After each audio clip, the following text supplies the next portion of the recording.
মাত্র ১৫০ টাকায় পুরান ঢাকার লালবাগে এত মজার মজার খাবার পাওয়া যায়। রেস্টুরেন্টে সর্বোচ্চ খাবারের দাম হচ্ছে ৩০০ টাকা। এর উপরে আর কোনো প্রাইজের খাবার নেই। মজার মজার খাবার খেতে হলে কোথায় যেতে হবে সবই থাকছে আজকে আমার এই ভিডিওতে। তাই আজকে পুরান ঢাকার ওয়ারি থেকে চলে গেলাম লালবাগে ওয়াফেল লাভার এই রেস্টুরেন্টে। রেস্টুরেন্টটা প্রথমে দেখিয়ে দিই, তারপর আসবো খাবারে, যে কি কি খাবার পাওয়া যায় আর কেমন সেগুলোর টেস্ট আর প্রাইস কোনটার কেমন। তো এই রেস্টুরেন্টটা ডেকোরেশনটা খুবই সুন্দর। আমার কাছে খুব ভালো লেগেছে। আমি ১ম এখান দিয়ে যাচ্ছিলাম, তো ওয়াফেল লাভার দেখে ভেবেছিলাম যে এখানে মনে হয় খুব সম্ভবত ওয়াফেল টাইপ খাবারই বিক্রি করে। পরে আমার ধারণা খুবই ভুল। এখানে ওয়াফেল বাদেও অনেক ধরনের খাবার আছে। বার্গার, চাউমিন, তারপর হচ্ছে রাইস বোল, চিজ বোল, কফি, মিল্কশেক সব ধরনের খাবার এখানে পাওয়া যায়। আর এখানের ডেকোরেশনটা আমার কাছে এত বেশি ভালো লেগেছে। আর বাচ্চারা এই ডেকোরেশনটা খুব পছন্দ করে।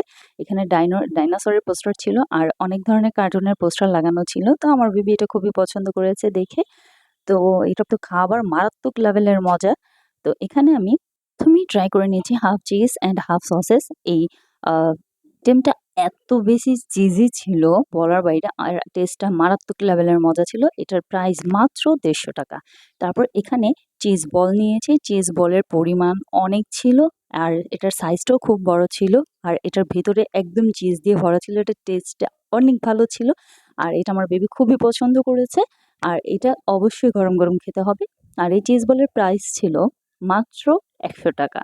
৳১০০ টাকা অনুযায়ী আমার পরিমাণটা আর এটার সাইজটা খুবই বেশি মনে হয়েছে আর বড় মনে হয়েছে। তারপর এখানে আমি নিয়েছি রাইস বোল। রাইসটা খেতে যতটা মজা, তারপর যখন এটা ভেজিটেবলের সাথে খাওয়া হয়, ভেজিটেবলটা আরো বেশি মজা আর একটু হালকা স্পাইসি ছিল। আর এখানে যে চিকেনগুলো দিয়েছে, চিকেনগুলোর পরিমাণ অনেক বেশি ছিল আর চিকেনগুলো খুবই সফট ছিল। এটার প্রাইস ছিল মাত্র ৳২০০ টাকা। মিলিয়ে খাবার একদম ১০০ তে ১০০।